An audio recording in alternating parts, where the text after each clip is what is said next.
Hi everyone and welcome back to my channel.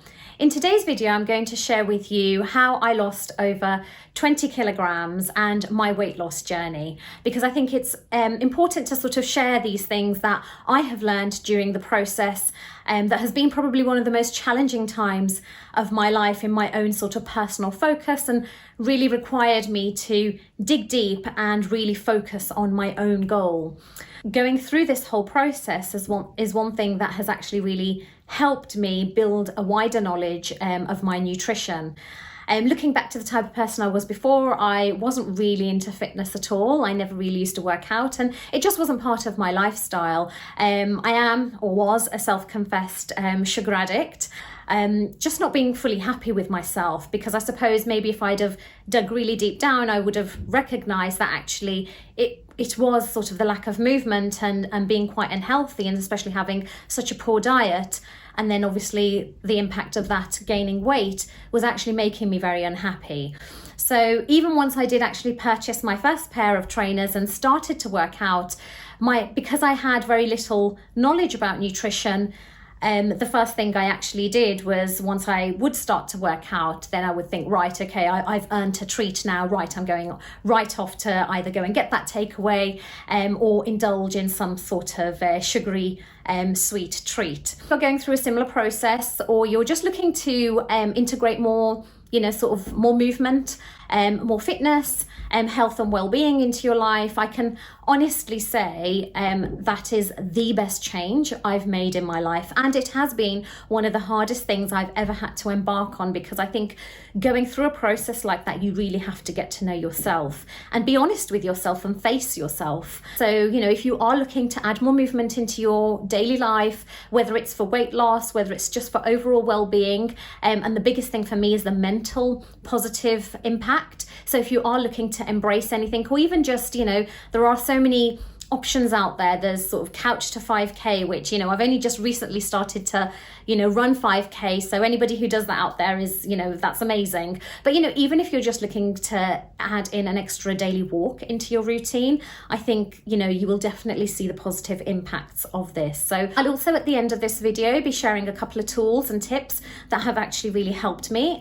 So if you'd like to know more about those, then just keep on watching to the end. My first tip is nutritional knowledge.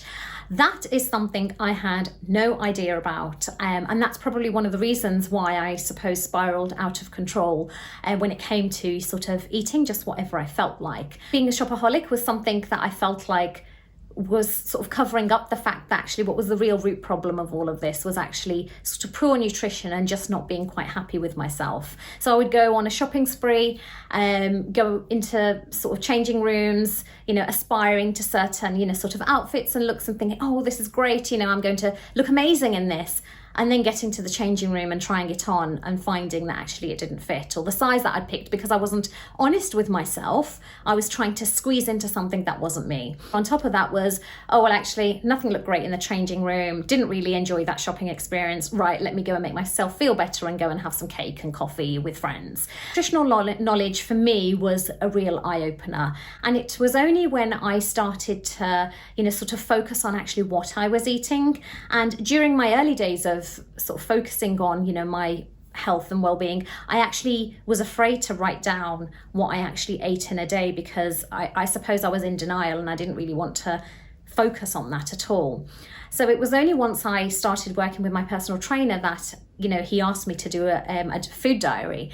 And when he did, I think he was quite surprised, and I was completely blown away to think that even what I thought was a healthy diet, I was consuming in excess of sort of 2.5 up to 3,000 calories a day. Most of it was down to the hidden sugars. I just did not know what foods I was eating, what I thought was healthy. I'd moved away from the early days of having a breakfast thinking, oh, okay, I know white bread is not so great and doesn't have a lot of nutritional value to it. Let's focus on, having yogurt and granola. But not knowing that actually the yogurts I was eating were full of sugar. The amount of granola I was piling back onto my yogurt was probably in excess of, sort of half a Mars bar.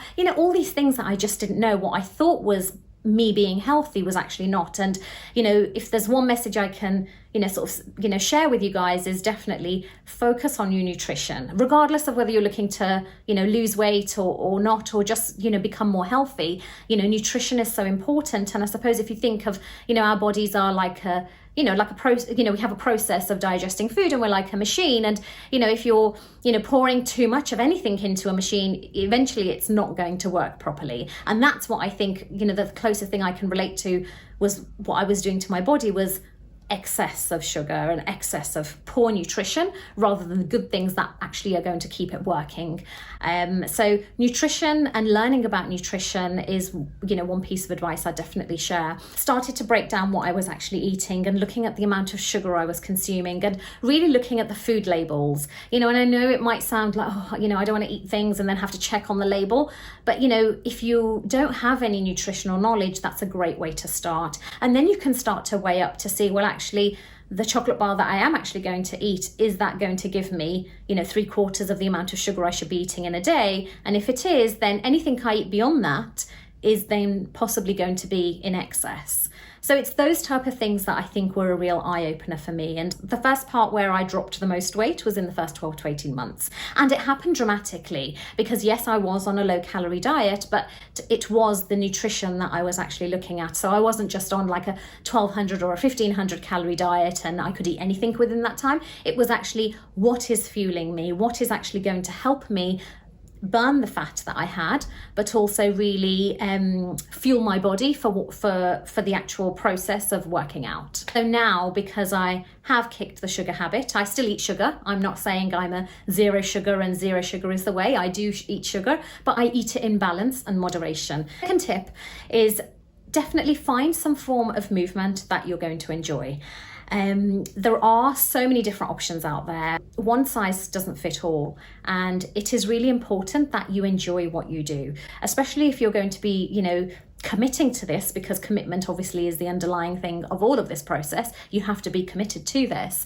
And if you are committing to something, you need to commit to something that you enjoy. It's really important, whether you're looking to add in an additional walk, a light jog or a run, or even home workouts. If you don't want to venture out, I started off in the very early days of me just being more aware of actually, yes, I need to move more. And I started off doing that at home, insanity workouts, and Blogolates, who is a great YouTuber, and I was really inspired by sort of people like that, just watching and thinking, oh my gosh, I really want to be able to be as strong as them. And at that point in my journey, I didn't think I could ever be sort of anywhere near there, but just being feeling inspired by these people, I think is a great place to actually start. So find what you love.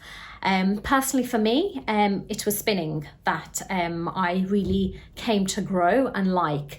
And I will talk more about my sort of route into spinning and the process, and maybe share some tips in one of my next up and coming videos. If you'd like to, sort of for me to share that information, then definitely pop comments below, and I will definitely cover that.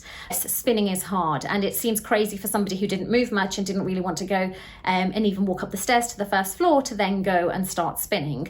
But for me, I suppose I liked the concept of it, and I really love music, and I love like really beaty music, and that just, I feel like the music runs through me when I hear something like that. So for me, that was the anchor for me in making sure that I enjoyed part of that process at least. In the early days of me spinning and working out, if I could just go to that class, I started off going to a class once a week, and that was it. And that was a big milestone for me. That was really, really important for me to go to that one weekly class. I'd sit at the back of the class, but I enjoyed the music, and that's the thing that hooked me in and kept me going. When you are challenging your body, just recognize, I think, that, there is always going to be those times, even if you're doing something that you enjoy a bit more than something else, it is going to be hard, but staying committed to it. Which leads me on to my next point. I think, again, looking back and thinking why what I did previously in previous years, trying to sort of become healthier and fitter when I did lose weight, why did I not sort of stay committed to that? What was different to what I did more recently to what I did then? And one of the biggest things I think for that is visualization. And visualization I talk about as an end goal. I think that is something that definitely helped me. I'd never really thought about the person that I actually wanted to be during or coming to the end of this process. These ideologies of, oh yes, I really want to be that slim girl who sort of comes out and sort of doesn't have to apply a lot of makeup and can just tie her hair up and just walk out and still look amazing. And I always aspired to somebody like that, but always felt that I could never be that person. The main thing is it boiled down to me not being happy with myself and me not thinking that I was worthy of being that person. So visualization of the end goal, I think, is definitely something that helped me, but then reverse engineering that and thinking every little bit that I did, every little part of that, whether that meant being committed to the weekly workout and focusing on my nutrition, was then that small step towards my end goal. It's really important to break down that end goal, and that's definitely something that helped me, because I think in my early days of starting on this journey, if somebody had said to me, well, right, what do you want to do? And if I had have thought, oh, actually, I do want to lose 20 kilograms, I probably would have shied away from the whole process and thought, realistically, I've never been able to even lose 2 kilograms, never mind 20. Like, small, tiny steps to your end goal is what's going to get you there. I felt my body shape change, sort of dropping down, that dress size or dropping down that jean size, were small little milestones where I felt like, oh, this is going somewhere now. So some of the tools that I wanted to share with you, one of them being MyFitnessPal. That app was amazing in helping me build up my nutritional knowledge and really focus on the foods that I was actually eating on a day-to-day basis. So I will put a link to that in the description box below, but it's great because you can actually scan the food, so you're not having to read labels all the time, and it will break it down. How much sugar is in there, how much fat is in there, how many carbohydrates, how much protein. So you can actually just start to even build your knowledge and just make better food choices. This tip is investing in good gymwear or anything that you're actually going to work out in. Gymwear, yes, it can be expensive, but it doesn't have to be. You just have to get the right gear, basically. So, I know Primark does a great workout gear range, and there are so many different ones. I will share in the description box below some of my go-to brands that I love. If you buy the right gear, it will definitely serve you in your workouts. If your t-shirt that you're wearing isn't very breathable and not sweat wicking, then it is going to get very sticky and wet and hinder your actual workout. Third and final tool I'll be sharing with you are some links to some of the great videos that I have done in the past that have really helped build up my sort of overall strength and fitness. Blogilates, I mentioned before, is somebody I started off following and trying to do 1 or 2 workouts a week with her once I'd actually got my nutrition right, and that was before I actually started going to the spin studios.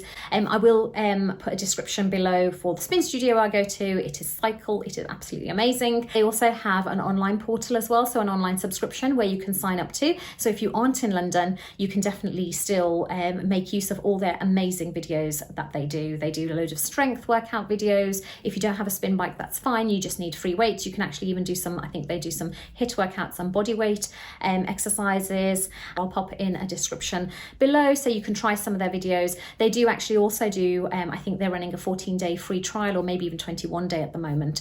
So you can just sign up for free and just try out sort of all the different options that they have, and hopefully find something that you enjoy and hopefully grow to like. If you're just looking to add more movement into your day, maybe focusing on something like yoga to start off with, and looking at mindset and just sort of de-stressing. Yoga with Adrienne is a great YouTube channel, and she is absolutely amazing. She does amazing yoga videos with her cutest dog Benji. Hopefully you did find this video useful, guys. You've got some great tips in there. Please let me know what you think of this video. If there's anything that I mentioned in the video that you think you would like to know more about, please let me know in the comments below, and I will definitely look to try and answer either your questions or cover some of the topics in a bit more detail. Thank you so much for watching my videos. It does actually really mean a lot. I really want to be able to connect with people and share the things that I've learned, to be able to give back to anybody really. I think even if one person takes one tip away and implements it, and it has a positive change or a positive result or impact in their life, that's that just makes me really happy. And please do like if you enjoyed this video, and subscribe to my channel if you are enjoying the type of content that I'm sharing, and I'll talk to you all soon in my next video. Thank you all for watching again. Bye.